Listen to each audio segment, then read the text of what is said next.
Hey friends, this week I'm in Baraboo, Wisconsin at the International Clown Hall of Fame and Research Center.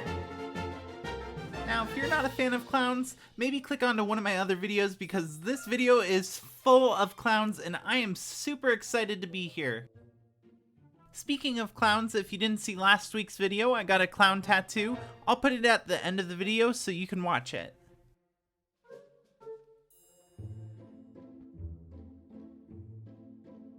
My name is Greg, and I am the director here, as well as a professional clown. Greg DeSanto is not just the museum director, he's also a former Ringling clown himself. The museum originated in Delavan, Wisconsin, a small town outside of Milwaukee. In 1986, business majors of the University of Wisconsin in Whitewater were given an assignment to come up with something that would increase tourism to the area. They then presented it to the Chamber of Commerce, who said this could work, and the museum was there for about 15 to 16 years, and then it moved to Milwaukee. Then it went into storage for a few years, and then Greg was given an ultimatum. And they were either going to sell the museum on eBay, or I could come and get it. So, I guess I came with. These are clown faces that are registered or trademarked, if you will. They're really not legally trademarked, but they're on goose eggs. And that's kind of a way, an honor amongst clowns. We wouldn't copy another clown's face. So this was something that started in England after the war, World War II, and then there's an artist now in America who does also that. You know, kind of commemorates our faces on eggs. I'm talking about this one on Pickers, wasn't it? Oh, the American Picker. Yeah. That one looked like Frank. Frank, yeah. They came our very first year here. About a month after we opened. So yeah, that's me in the show. And then these are some clowns that we don't just honor circus clowns. Obviously they're most iconic. But is that Buster's hat right there? That is Buster Keaton's hat. Oh heck yeah! Like a real one? No, he's a widow there too. Wow, that's incredible. That's life cast, yeah. Life cast of Buster. And you know, some people say, well, I don't Laurel and Hardy and Chaplin and Keaton, are they really clowns? Because they don't have red noses, they don't have big shoes. It's like, well, that's not what makes a clown. It's more of an attitude and a persona and a physical comedy, things like that. So I would definitely include most of these folks here, all these folks, plus many others, the Three Stooges, and there's just so many. So go on in. So there are three types of clowns. Usually I say that, and I'll stand here for about 10 minutes before they read the sign. And then they go, oh, it's like all the clowns in the world are really based on one of these three types: a white-faced, dog booster, a character.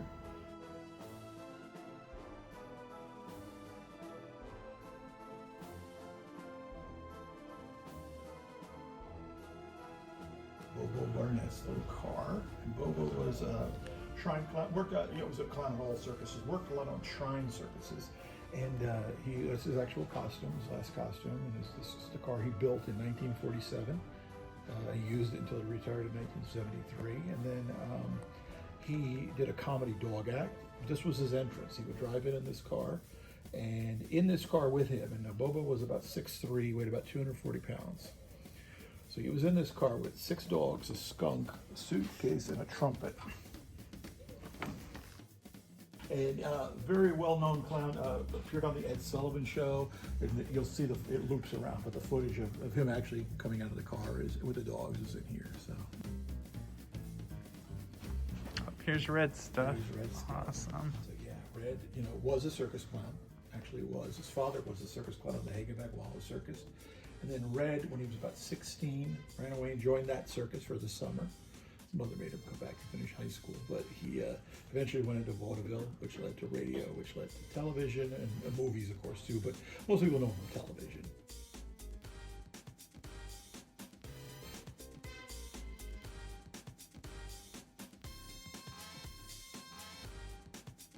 When he left television, he took up painting, only painted clowns. There are these like sculptures? These were actually Halloween masks. Oh, that's cool. You've arrived when your characters become a Halloween mask. So you could get all 3 for 50 cents back in the 50s. They were through the Pet Milk Company, and these are the actual masks. Freddy the Freeloader, Sheriff Deadeye, and Clem Hopper. Poodles Hanneford is an equestrian clown. He worked a comedy on horseback. And that is his costume. And it is the oldest costume in our collection. It's from 1917. Oh, wow. And the Hanneford name is still a very prominent circus name to this day. Now, People don't know his name, but they know his face. Lou Jacobs, It's yeah. Lou Jacobs. So that was Lou's. He played the Saw. Lou was, was the face of Ringling Brothers. He joined the circus in 1924, and he was there still when I joined the circus in 1986. These are a pair of his shoes. These were from 1938, and he signed them.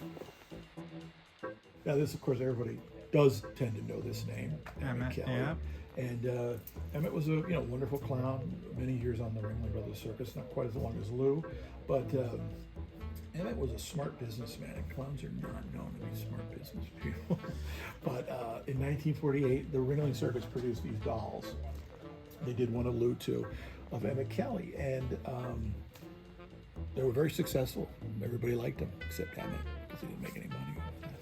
So he decided to actually get into branding and marketing, and so he had a toy company design dolls of his character that he sold in the 50s. They came out with puzzles and banks, and he promoted Coca-Cola. He did games. That's an actual decanter. You can unscrew his head and have a shot of whiskey.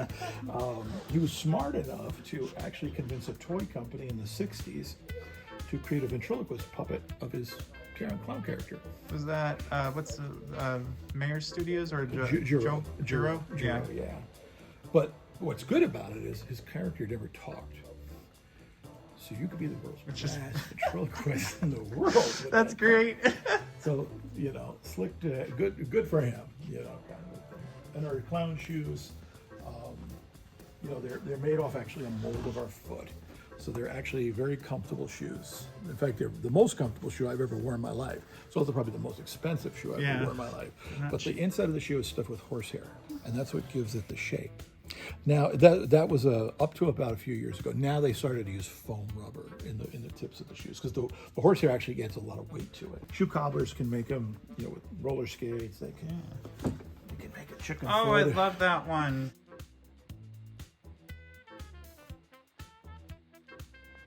These shoes, which are not very spectacular looking, I guess, but they're from 1963.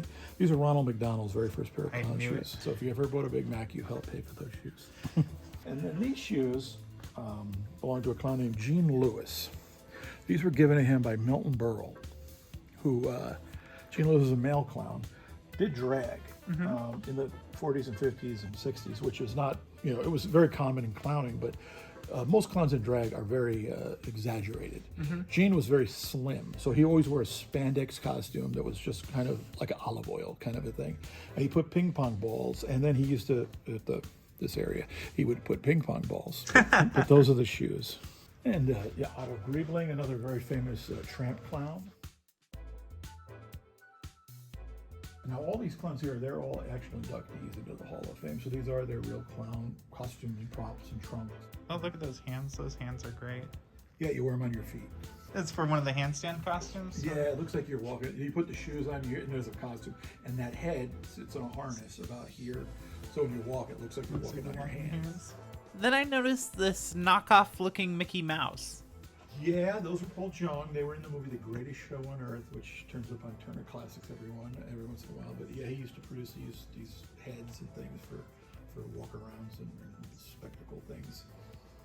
This belonged to Jackie LeClaire, but this was his trunk and his father's trunk. His father was a clown before him, and then he was a clown. And these are some of his father's props, actually. That horse prop is 100 years old. Wow. What's the thing in the mouth for? It's squirted water.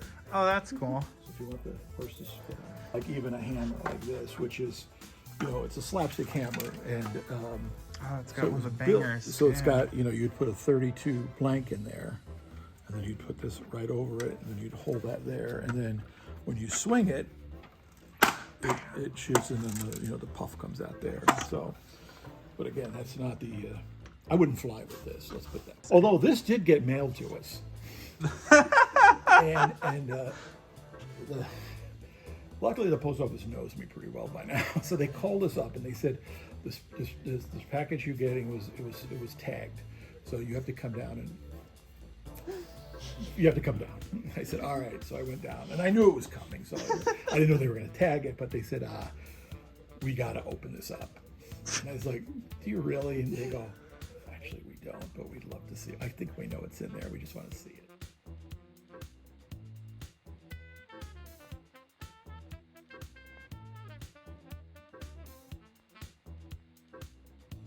Oh, those are some interesting shaped clubs. Those are very, they look lightweight Yeah, for they're clubs.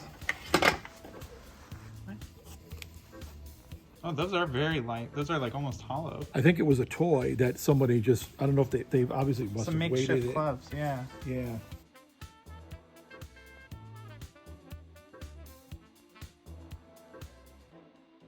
And Mark Anthony was a amazing clown, but he also worked with foam rubber. And prior to the 60s, foam rubber wasn't very prevalent. It was mostly like those heads, paper mache or chicken wire and things. But he took foam and he would sit there at his trunk and just freehand with the scissors and Oh, wow. little curled scissor, and he would just snip, snip, snip. And we'd sit there and you go, and you see the shape, you know, it would come from, and you just go, how did you? And he just always looked at us like we were crazy because you just cut away everything that's not a rabbit. But then he would take these in color. Oh, wow. And then he would take these to schools and hospitals and things when he would go do close-up stuff with kids. And he would carve another figure on the inside. So you could actually flip this inside So out. that's where Amazing Jonathan got that bit from. Yes, he did. Yeah. I think that this could be an owl. Fuck yeah. He was probably the first to really work with foam and kind of, you know, introduced it, I guess, to mainstream. You know, it's so much more lighter and, you know, easier to work with than some of the others. And our clown props, you know, they're Holy mackerel! Wow. very good. You got that right away. Yeah. See, now most people don't get that. I give them a test. You got that's an easy one. Chainsaw. There you go. Football. Okay, so you already got holy mackerel. Oh, there we go. Deadpan. Very good. Oh, you can give a tour. Whole milk. There you go. You got the tour. There you go. But again, most of the clown props are oversized because of the distance, so they could be read from a great distance. And can I see this pie? Sure. I've Yeah, always these are wanted to- pie shells that we use when we do pie throwing. Yeah, I've always wanted to see a pie shell up close. So at they're hand, foam actually. rubber, Ah. and you know, so this way there's a little bit of a weight to it. You can throw it. If you're good at this, you can get about 6 to 8 feet away from them and hit them with this. We don't use whipped cream. We always use shaving cream, and it's usually this kind of the shaving soap, the old-fashioned shaving soap. And you whip it up in a barrel, and you can get 50, 60 gallons of suds. And Is it because shaving cream's easier to wash out of the costume? mostly, yeah, it's cheaper. And shaving cream, after a while, would just sour everything, you know, because it's a dairy product. So Or are those slapsticks back there? they are. Yeah, so they're traditional slapstick. Good sound. This is a little heavier duty one. I wanted to do this one, but this is pretty hardcore. This is a slapstick just for a noise. And this one is, it's not really a slapstick, but it's similar to that. It's an exploding hammer, so you would put a 32 in there, and then when you hit that, there's a spring, and it would a big bang. Now the trick to this is you want to be the guy swinging. You don't want to be the guy receiving. Why is that? Well, it hurts a little bit. But, and then we built slapsticks that are huge to get these seen.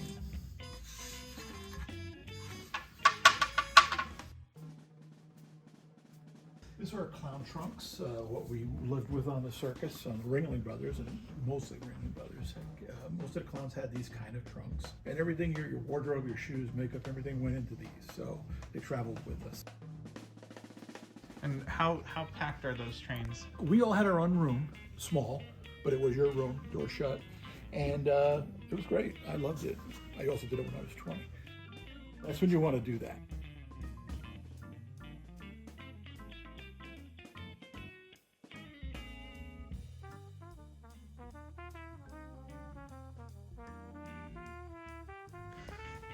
That is some details. That is. That's a European whiteface. So their costumes are very elegant. They're all handmade.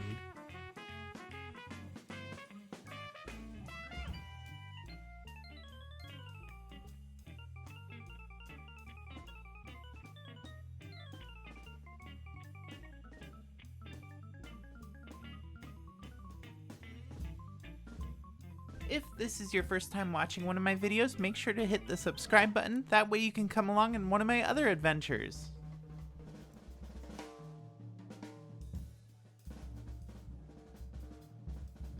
I need one of these You need a little bathtub to float around in. and just drive around.